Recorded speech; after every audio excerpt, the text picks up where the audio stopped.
Est-ce que vous étiez déjà le pire date de quelqu'un? Franchement, si je suis harcelée, je bloque.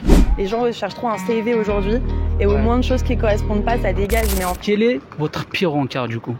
Votre pire date? Ma pire date, des premiers dates, comme c'est toute une connexion avec la personne, c'est jamais passé mal. Oui. C'est plutôt après, une fois que tu passes la première phase, après faire des topics de conversation, des trucs comme ça, c'est un peu plus difficile. Du coup, la pire date, c'était avec quelqu'un.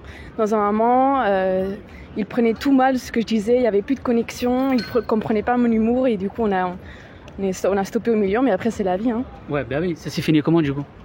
On s'est dit, ça marche pas et on est juste parti. Petit à petit, tu connais des gens, bien sûr, il y a des trucs que tu identifies. Oui. Mais je pense qu'il faut tout le temps garder une petite surprise. Tu sais jamais quelle rencontre, il faut jamais aller avec une idée. Oui. Moi, au moins, je suis tout le temps ouverte. Du coup, c'est vraiment, je regarde et on observe les gens comme ils sont. Oui, je me demande en fait pourquoi les gens aujourd'hui, dès le premier encart, ils stoppent la relation. Pourquoi ils creusent pas? Pourquoi ils ne vont pas trop loin, les gens? Alors, Parce qu'au premier jour, vous n'allez pas connaître la personne, vraiment. Pas du tout. Je pense qu'en fait, c'est super intéressant parce que dans une partie de psychologie, j'ai étudié un petit peu de psychologie. Du coup, c'est à cause d'un déficit d'attention. Je pense que de nos jours, il y a les personnes qui veulent avoir le plus d'informations immédiatement et si ça leur convient pas, ils passent à autre chose. C'est comme dans les médias et tout ça, tous les vidéos de plus en plus sont encore plus courts. Ah ouais. Et du coup, je pense que ça sera un peu comme ça et ça se développe avec surtout les interactions sociales, quoi. Ah, c'est intéressant ce que vous dites. Maintenant, ce que je veux savoir, est-ce que vous étiez déjà le pire date de quelqu'un? J'espère pas. Après, c'est des trucs qu'on peut pas contrôler. Oui. Moi, de toute façon, j'essaie de jamais ou essayer de comprendre. Je sais pas, je pense que je suis une personne très ouverte. J'aime bien connaître. Ouais. Du coup, en question de premier date, je pense pas. Okay. De deuxième date, je sais pas. Hein. Ça peut arriver. Hein. Okay. C'est dans mon contrôle de toute façon. Mon pire date. Oui. Franchement, j'en ai eu pas mal des pires dates, mais il y en a un où... Enfin, moi, ça me dérange pas de payer, il n'y a pas de souci, mais en fait, il a tenu à me donner des chèques vacances que sa mère lui avait donné, ça m'a fait un peu de mal, un peu de peine. Donc, ouais. Et il avait une passion pour les crevettes, c'était assez spécial, mais voilà, quoi. Ça n'a pas marché. Ça s'est fini comment, du coup? Tout le monde est rentré chez soi, et puis voilà, quoi. Ça t'a choqué ou pas? Non, pas du tout, c'est pas grave. Est-ce qu'il y en a d'autres ou pas? Franchement, il y en a pas mal, mais j'ai pas forcément envie de finir sur une chaîne YouTube avec mes pires dates, quoi. Ah oui, j'ai déjà eu des rencarts. Beaucoup? Oui, quelques-uns. Okay. C'est prévu d'ailleurs ce soir. Quel était le pire rencard que vous avez eu? Waouh, déjà j'ai eu plusieurs cas. Je pense qu'il y a eu un rencard où le mec il s'est jamais pointé. Il m'a dit que sa batterie s'était déchargée. Du coup, apparemment il est venu sur le lieu de rencontre et il est reparti. Donc je l'ai attendu pendant 1 heure et il s'est jamais pointé. Il vous a posé un lapin, quoi? Voilà, il m'a posé un lapin. Et j'ai eu un autre rencard où le mec était malade, mais vraiment pas bien. Je pense gastro, un truc. Du coup, ouais, il a écourté le date. Il fallait qu'il rentre. Là, je l'ai rencontré réellement, mais du coup, pendant le resto, il est parti plusieurs fois aux toilettes. Ah. Et après, il m'a dit vraiment qu'il est désolé, mais il se sent pas bien. Il a dû manger un truc qui va pas, et que du coup, il fallait qu'il rentre, quoi. Je pense qu'il a eu une intoxication alimentaire lors du date. Elle n'a pas fait d'effort, ce mec, alors. Elle n'a vraiment pas fait d'effort. C'est clair, ouais. Elle n'a pas pris le rendez-vous au sérieux, quoi. Exactement. Mais ça s'est fini comment, du coup? Franchement... Tu l'as revu? On s'est pas revu. Hein. Vraiment, on s'est pas revu. J'ai voulu tenter de le revoir, mais c'est pas passé. Mon pire rencard... Ça s'est déroulé comment? Je dirais une personne que j'ai rencontrée lors d'anniversaire d'un ami. Oui. Et ça s'est passé très naturellement, il était plutôt sympathique. Habituellement, je recherche pas trop à rencontrer en soirée. Mais on a beaucoup discuté et en fait, c'était quelqu'un qui avait l'air très naturel, très bienveillant, etc.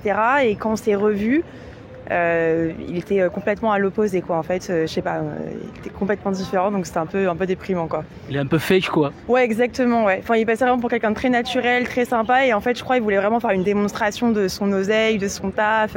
Après, j'en ai pas voulu parce que peut-être que c'est la pression sociale en tant que mec qui fait que t'as l'impression que tu dois prouver que tu peux assumer, etc. Mais ça m'a un peu... Enfin, j'ai envie de leur dire, en fait, je suis pas un objet, t'inquiète, sois naturel, sois toi-même, donc voilà. Donc, Ça vous refroidit un petit peu, c'est ça? Ouais, un petit peu. Après, c'est tellement compliqué aujourd'hui, je trouve que quand t'es un homme aujourd'hui, pour rencontrer une nana, t'as l'impression qu'il faut mettre tellement de choses sur la table pour être attirant ou pour avoir ce côté sécurisant que peut-être, je me dis, il a peut-être paniqué, je sais pas, mais... Ouais, c'est un petit peu avec le dealer féministe, les hommes sont devenus... Ouais, complètement. Donc c'est pour ça que j'en ai pas voulu, mais moi, sur le coup, vu que je suis hyper naturelle et que je suis pas spécialement dans la recherche... ça m'a un peu froissée parce c'était vraiment tout préparé, etc. Donc du coup, j'ai pas... Et ça finit comment du coup?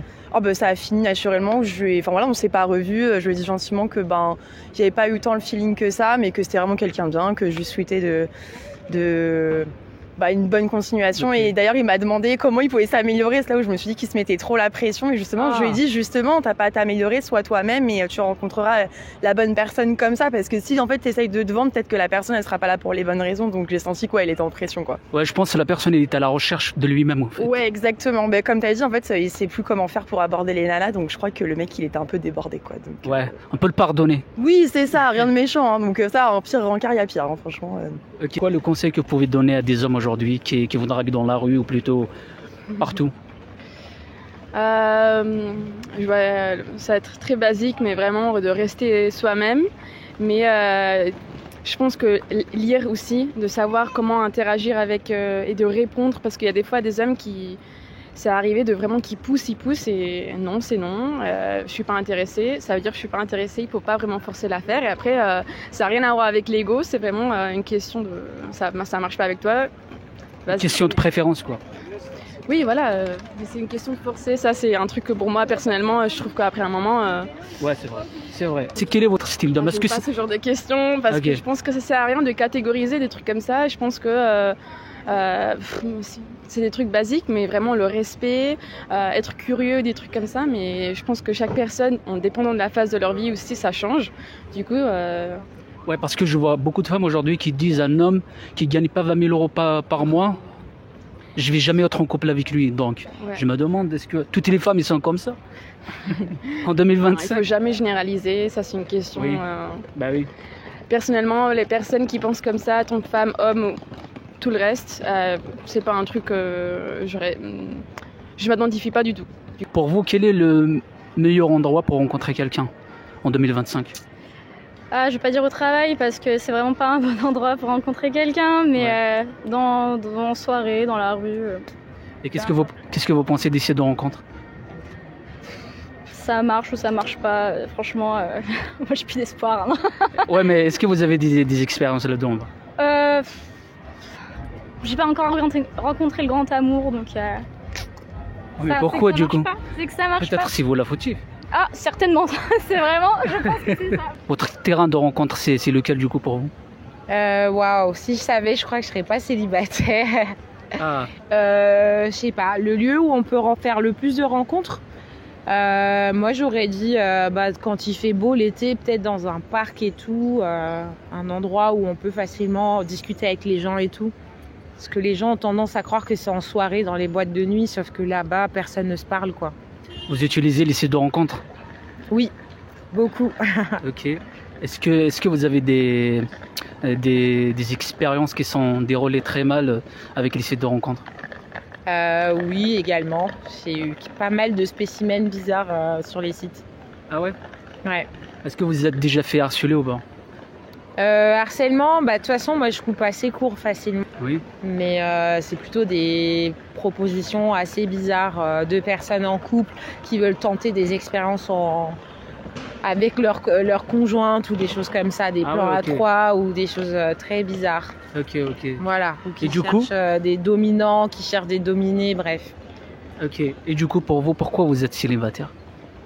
Je ne sais pas. Je pense qu'il y a un mix d'exigences qui sont peut-être parfois trop élevées et qu'il faudrait que je revoie, et d'opportunités aussi parce que je suis à fond dans le travail et j'avoue que j'ai mon quotidien à Paris qui est très prenant et des fois je laisse pas assez d'espace ou de temps à l'amour, quoi.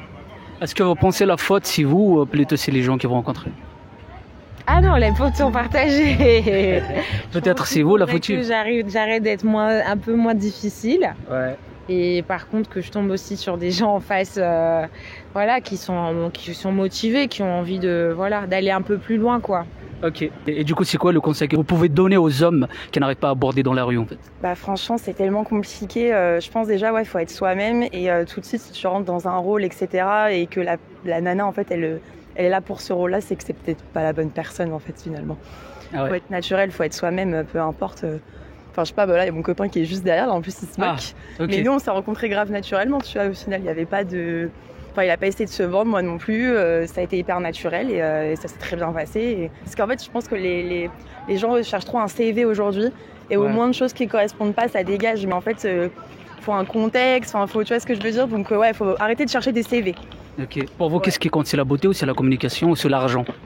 Franchement, l'argent, entre guillemets, parce que ça apporte un côté sécurisant. Mais moi, personnellement, tu vois, mon mec, il gagne pas forcément plus que moi. Donc, à partir du moment où lui, il est bien avec lui-même et moi aussi, je préfère quelqu'un de passionné, qui a une bonne intelligence émotionnelle et qui est fiable.